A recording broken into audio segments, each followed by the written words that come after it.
Vamos já dar início ao nosso quadro Super Baby, que tem feito bastante sucesso. Hoje a gente vai falar sobre o desenvolvimento dos 5 sentidos nos bebês. Então, o seu Super Baby já está no ar.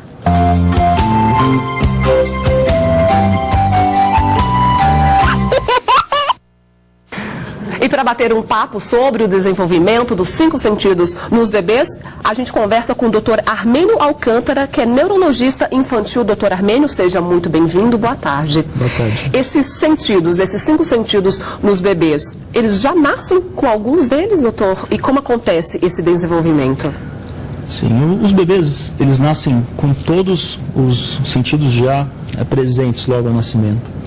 É lógico que não são todos que já estão no seu desenvolvimento pleno. Eles vão ocorrer principalmente nos primeiros meses, onde ocorre um desenvolvimento muito grande de todos os sentidos.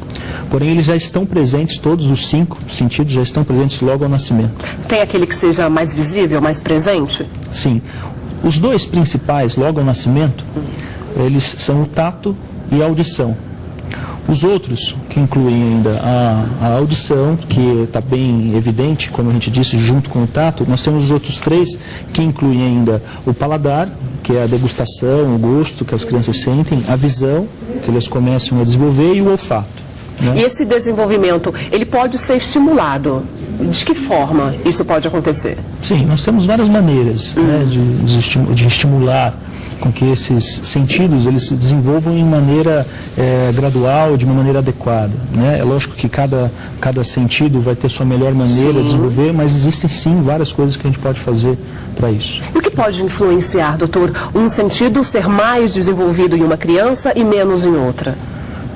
O estímulo. Né? Então, por exemplo, a audição, né, que é um sentido muito evidente, já desde o 5º mês de gestação, a criança já tem condições de escutar o que está acontecendo no ambiente. Sim. Por isso que a gente até fala que a mãe tem que conversar muito com a criança, e realmente isso é muito importante.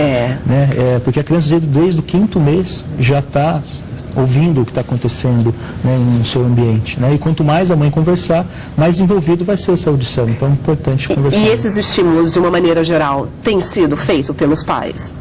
Os pais colocam em ação na prática isso? Sim, boa parte deles sim. Né? A maioria deles, principalmente quando é os primeiros filhos, né? A gente tem aquela ideia... Os pais e mães de primeira viagem. A gente tem aquela ideia de conversar muito com os filhos, né? de fazer todos aqueles preparativos. Isso realmente ajuda a ter esse estímulo. Então vamos falar um pouco mais detalhadamente, por exemplo, aqui do sentido, o paladar.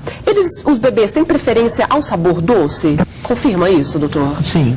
Assim, só em relação ao paladar, a criança já nasce com a capacidade não plena, porém já capaz de identificar os diferentes sabores, os principais pelo menos. O amargo na região posterior da língua, nas laterais o azedo, o salgado no meio e o doce na ponta.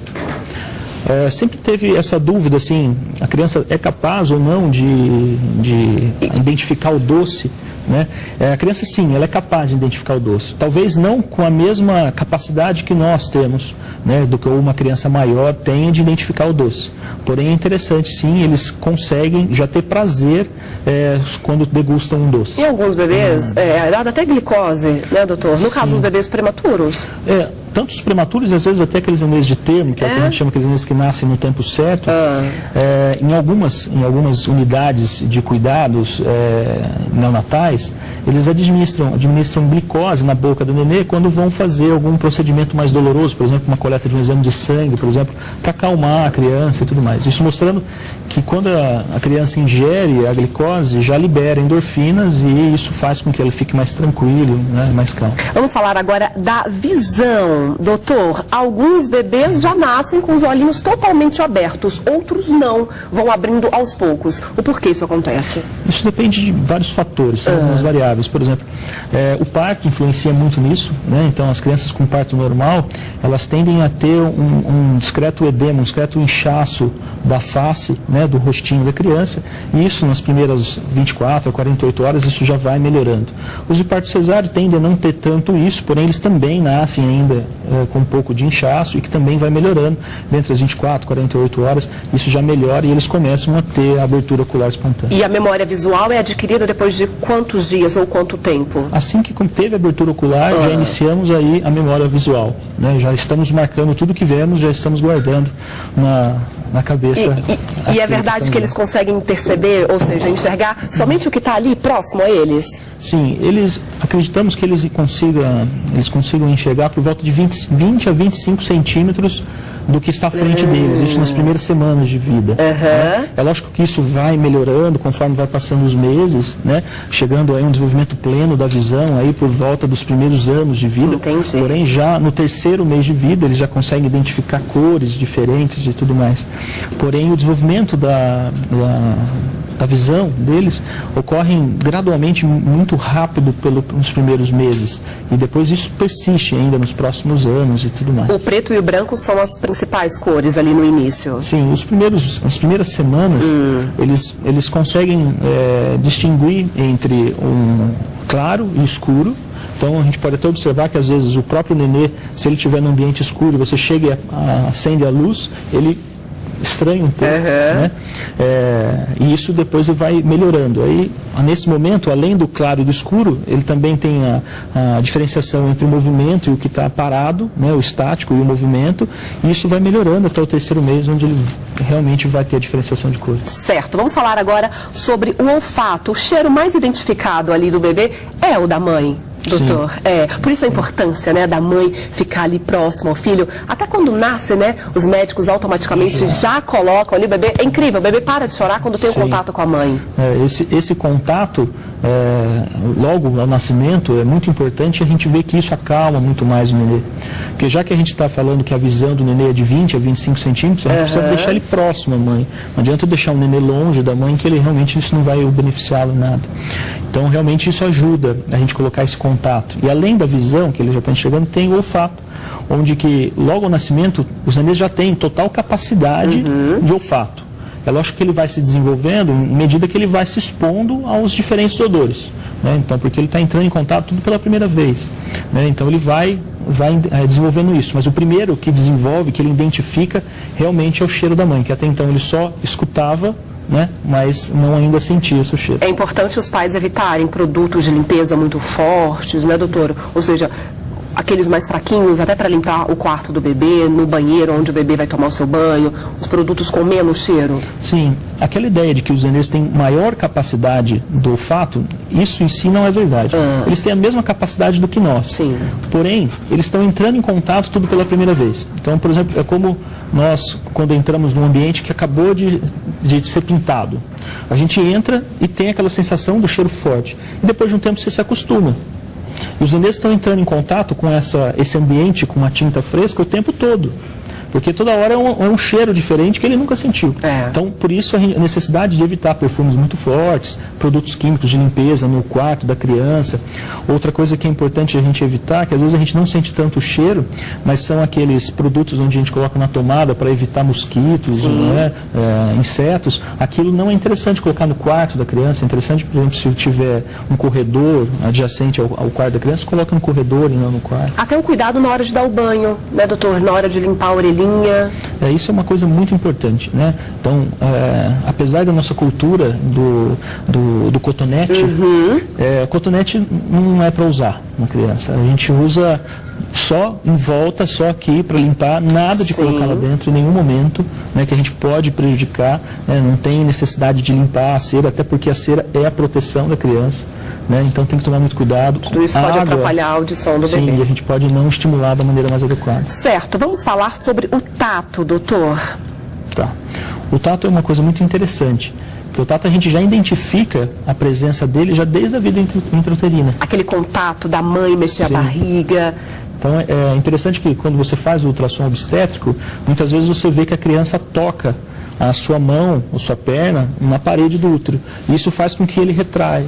né? Isso mostrando que ele já tem o tato presente, né? E o tato é uma coisa interessante que ele vai desenvolvendo, né? Conforme vai passando os meses, né? Lembrando que os primeiros meses de vida é esse boom de desenvolvimento, e até por volta de 1 ano de idade, entre 10 a 12 meses de vida, eles já têm total capacidade de diferenciar. Por exemplo, se você der 2 bonecos para eles, né? Um boneco de madeira e um boneco de pelúcia, ele vai dar preferência ao de pelúcia, porque ele já tem a total capacidade de diferenciar que aquele é muito mais fofinho e é muito mais prazeroso brincar do que aquele, às vezes, de madeira. Alguns bebês prematuros fazem, acho que, não sei se a palavra correta é tratamento, aquele método canguru, onde a mãe coloca o bebê aqui e fica algum tempo. É eficaz esse método? Super eficaz, extremamente indicado, principalmente nas crianças de baixo peso. Né? É um tratamento isso? A gente considera um tratamento. Né? É lógico que não é um tratamento curativo, nada disso, mas é um tratamento, está dentro do tratamento paliativo, na tentativa da gente melhorar com que o ganho de peso dessa criança se torne o mais adequado possível. E com isso a gente está estimulando o toque, o contato com a mãe, a visão, porque ele vê o contato, os olhos da mãe o tempo todo. Então isso é realmente interessante. Ótimo. Vamos falar da audição, doutor. Sempre conversar com o bebê? Sempre. Desde a vida lá, intrauterina? Sempre. Né? Conversar com a criança, não só, é lógico que o assunto nosso hoje é bebê, mas quanto mais a gente conversar com nossos filhos, melhor. Sim. Né? E nesse período, no bebê e no lactente muito jovem, nos primeiros meses, isso não deixa de ser verdade. Né? Aliás, é tão importante quanto qualquer outra idade. A gente tem que conversar, né? E até as fonoaudiólogas sempre dizem que é interessante a gente evitar aqueles nossos dizeres que a gente muda o tom, querendo usar palavras diferentes, sabe? A gente tem que falar como a gente falaria com um amigo, né? Com um colega. As mães têm mania de falar como se fosse um bebê. Exatamente. Ai, meu filhinho, não, falar como um adulto mesmo. Exatamente, né? Porque isso, na realidade, a gente vai criando vícios. E aí a criança, quando tiver os seus 3, 4 anos, você é o espelho do seu filho. Né? Então, ele vai nos imitar. Se você falar assim, isso pode prejudicar o desenvolvimento da fala dele. Olha que interessante. E música, doutor, é recomendável também, né? Sim, extremamente recomendável. É lógico que evitar os extremos. Sim. Né? É interessante que, em relação à audição, as crianças gostam de de músicas muito ritmadas. Então, a gente pode perceber que eles têm assim, uma sensação boa quando tocam um celular, por exemplo, que é uma coisa muito ritmada. Né? Então, e fazem os movimentos ali, né? Com a cabecinha. Sim, muitas vezes eles acompanham ainda. Né? Mas, e é lógico que barulhos muito fortes, muito agudos, isso não ajuda. E é interessante a própria mãe cantar para o filho. Sim, né? Eu brinco com meus pacientes que eu falo que a mãe tem que cantar porque para o filho, a mãe é a melhor cantora do mundo. Ele não tem outros admiradores, é só a mãe que realmente é a melhor cantora, então cantar ajuda muito. E lembrar aqueles cuidados que a gente colocou aqui, né, na hora de dar o banho, de querer, na hora que a mãe gosta de limpar a orelhinha do teu filho, tomar cuidado. Adorei, doutor. A gente conversou com o doutor Armênio Alcântara, que é neurologista infantil, que explicou um pouquinho mais pra gente sobre o desenvolvimento dos 5 sentidos aí no seu bebê. Muitíssimo obrigada, uma excelente tarde, doutor. Obrigado. A gente vai para o intervalo, já tem muito mais sobre o ao vivo.